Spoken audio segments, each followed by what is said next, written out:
सम्यक दर्शन के 8 अंगों की चर्चा चल रही है कि सम्यक दर्शन के 8 अंग होते हैं, उनमें दूसरे अंग की चर्चा चल रही है निसंकित निकांक्षित अंग की। पहला निसंकित अंग है, दूसरा निकांक्षित। निकांक्षित का अर्थ होता है कि हमें सांसारिक किसी भी सुख की आकांक्षा नहीं है। धर्मात्मा व्यक्ति कोई सुख की आकांक्षा नहीं करता है। वह संसार में कोई कितना भी प्रलोभन दे, वह कहता है मुझे इस संसार का कोई सुख नहीं, इसलिए नहीं चाहिए क्योंकि संसार का सुख क्षणिक है, विनाशिक है, कर्म परवश है, कर्म के अधीन है, अंत से सहित है और दुखों से मिला हुआ है और पाप का बीज है। इन कारणों से वह संसार के सुख को नहीं चाहता है और पुण्य के फल की आसक्ति पाप का बीज बनती है। तो यहाँ पर उस अंगत निकांक्षित अंग में अनंतमती नाम की एक सेठ की पुत्री को प्रसिद्ध किया हुआ है कि जो पुत्री जिस समय उसके माता पिता दोनों मिलकर के अष्टानिका महापर्व में मुनिराज के पास गए और उन्होंने कहा कि मैं अष्टानिका महापर्व में ब्रह्मचर्य व्रत का पालन करूंगा और इस तरह से, और पुत्री भी उस समय साथ में थी, वह छोटी थी, उससे कहा तुम भी व्रत ले लो, तो उसने भी व्रत ले लिया और व्रत लेकर के वह तीनों आ गए। जब वह युवा हुई तो उसके माता पिता ने कहा कि अब तुम्हारा विवाह करा दें, तो उसने विवाह से इनकार कर दिया कि मैंने तो ब्रह्मचर्य व्रत ले रखा है, आपने ही दिलाया था भट्टारक जी से, अब मैं कैसे शादी कराऊं।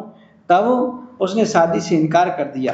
पिता ने सोचा कोई बात नहीं, अगर पुत्री शादी से इनकार करती है तो कोई बात नहीं, रहने दो, अपने ही घर में रहेगी।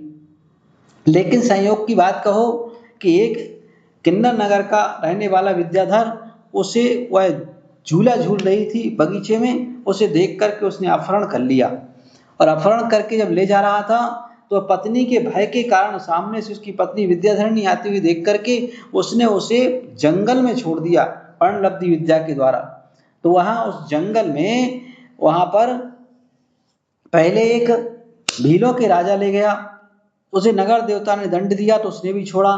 फिर इसके बाद में एक सेठ ले गया, उसे भी नगर देवता ने दंड दिया तो उसने भी छोड़ करके एक आरिका संघ में उसे रख दिया। जब वह वापस मिल गई तो उसने कहा अब तो मैं आरिका संघ में ही रहूंगी, मुझे किसी का कोई सुख नहीं चाहिए, मुझे कोई प्रकार की कामना नहीं है सांसारिक सुख की। तो इस तरह वह कामना से रहित होकर के और वहीं आरिका समूह में ही रहने लगी और आरिका बन करके जिसने संलेखना धारण करके सहस्रार्ध स्वर्ग में देव बन गई। तो इस तरह का निकांक्षित अंग के अंतर्गत बताया जाता है कि हमें कोई आकांक्षा नहीं है।